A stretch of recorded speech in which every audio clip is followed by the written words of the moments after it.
জুলাই শিক্ষার্থীদের কোটা সংস্কার আন্দোলনে সারা দেশের মতো ইডেন মহিলা কলেজের ছাত্রীরাও আন্দোলনে যোগ দেন।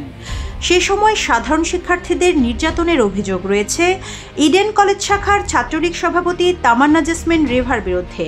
15 জুলাইয়ের পর আন্দোলন তীব্র রূপ নিলে ইডেনের ছাত্রীরা ছাত্রলীগ নেত্রীদের বিরুদ্ধে প্রতিরোধ গড়ে তোলেন। পরিস্থিতির চাপে টিকতে না পেরে রিভা পালিয়ে যান।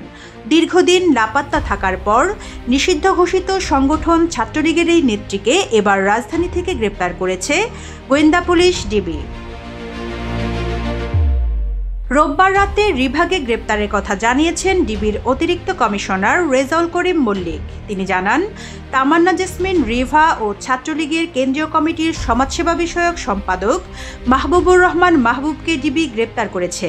তারা বেশ কয়েকটি মামলার আসামি। এছাড়া তারা সম্প্রতি স্কয়ার হাসপাতালের সামনে নিষিদ্ধ সংগঠন ছাত্রলীগের একটি ঝটিকা মিছিল করেছে। সোমবার রিভাকে ঢাকার মেট্রোপলিটন ম্যাজিস্ট্রেট আদালতে হাজির করে পুলিশ। এরপর মামলার তদন্ত কর্মকর্তা 10 দিনের রিমান্ড আবেদন করেন। রিমান্ড বাতিল চেয়ে জামিন আবেদন করেন আসামিপক্ষের আইনজীবী।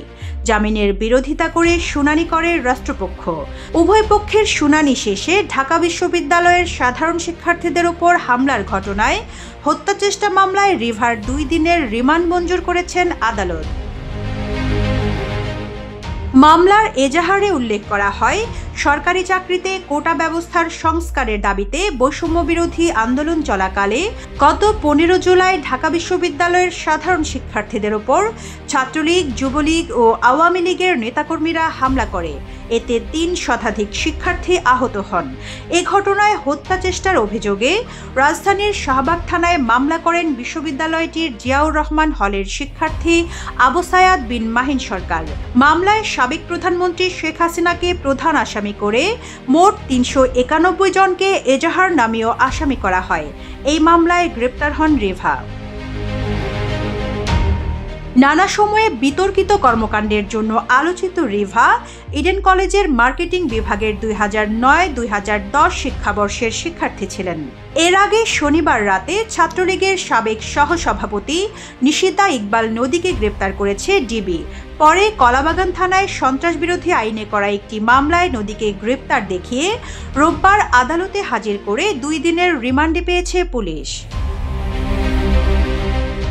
আওয়ামী লীগ সরকার পতনে নেতৃত্ব দেওয়া বৈষম্যবিরোধী ছাত্র আন্দোলনের দাবির মুখে সন্ত্রাসী কাজে জড়িত থাকার অভিযোগে গত 23 অক্টোবর ছাত্রলীগকে নিষিদ্ধ করেছে অন্তর্বর্তী সরকার। ক্ষমতাচ্যুত আওয়ামী লীগের এই নিষিদ্ধ ছাত্র সংগঠনের বিরুদ্ধে কোটা সংস্কার ও সরকার পতন আন্দোলন চলাকালে ছাত্র জনতা হত্যা ও অসংখ্য মানুষের জীবন বিপন্ন করা এবং বিভিন্ন সময় সন্ত্রাসী কাজে জড়িত থাকার অভিযোগ আনা হয়েছে। রিজওয়ানা রিন্তি, ইত্তেফাক।